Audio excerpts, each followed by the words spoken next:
네, 다음은 쉽게 접하기 힘든 교육 소식 골라서 전해드리는 글로벌 픽 시간입니다. 오늘은 길금 기자와 함께합니다. 어서 오시죠. 안녕하세요. 네, 첫 소식부터 보겠습니다. 마음 수련에 1시간 더 꿀잠. 저는 이제 마음 수련 실제로 해본 적은 없는데 이게 수면의 질을 높여주는 겁니까?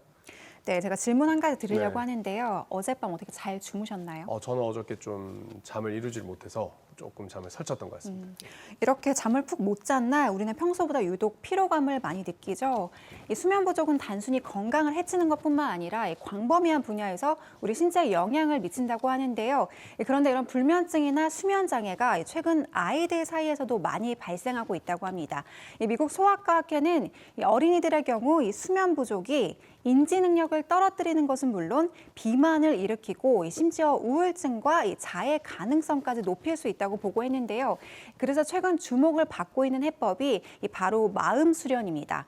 미국 스탠포드 연구진에 따르면 2년간 일주일에 2번 꾸준하게 마음 수련을 받은 초등학생은 일반 초등학생에 비해 하루 평균 74분이나 더 많은 수면을 취한 것으로 조사됐는데요.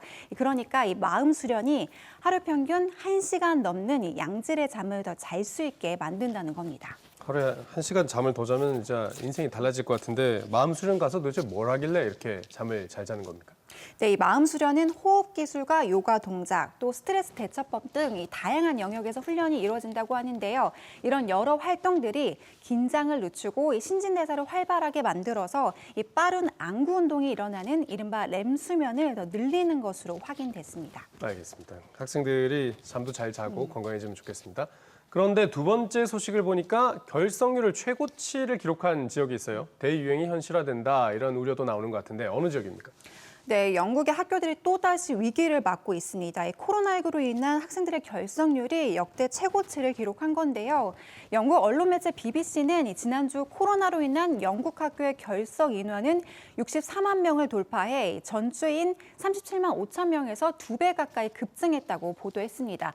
실제 영국 교육당국은 앞서 이 학교에서 양성 사례가 나오면 접촉 학생들을 집으로 보내는 시스템인 이 코로나 버블을 이번 학기 말 안에 중단할 것이라고 밝히기도 해 논란을 낳은 바 있죠. 예방 효과도 있지만 교육적 효과도 고려해야 한다는 입장을 고수한 건데 글쎄요, 이 돌아가는 상황을 보고 있자니 역시나 섣부른 판단이 아니었나 생각이 듭니다. 상황이 계속 안 좋아지는데 영국 정부는 지금 봉쇄 조치 해제하겠다는 입장 아닙니까? 이 결정을 계속 고수할 수 있을지 한번 지켜봐야겠습니다. 마지막 소식 보죠. 변이가 가져온 변수, 역시 델타 변이 바이러스가 문제인데 자, 이건 또 어느 지역의 얘기입니까? 네, 가을 학기를 앞두고 전 세계적으로 이 델타 변종이 새로운 변수로 떠오르고 있는데요. 이 기존 코로나19 바이러스 비해 전염력이 높았던 게 알파인데 이 알파보다 더 강력한 게 바로 델타라고 합니다. 이 변종 확진율이 가파르게 오르고 있는 가운데 개학 시기까지 코앞으로 다가오면서 이 미국에서는 학군 지도자들이 이 등교 시기를 두고 깊은 고심에 빠졌다고 합니다. 역시 지금 초등학생들이 제일 큰 문제 아니겠습니까? 백신 접종 못 맞는 나이니까요. 등교 계획을 좀 바꾼다든지 이런 학교는 안 나왔습니까? 네, 아직까지는 등교를 미루거나 개학 시기를 조정한 학교는 보고되지 않고 있는데요. 이와 관련해 미국 국립보건원의 한 책임자는 이 델타 변이가 퍼지고 있더라도 학교에서 마스크를 잘 하고 이 청소년 백신 접종이 계속 순항만 한다면 전면 등교 계획을 크게 바꾸지는 않을 것이라고 말했습니다. 또 보건당국은 이 델타 변종이 다른 바이러스에 비해 전파력은 높지만 이 아이들에게 더 치명적이진 않다고 보고하고 있는데요.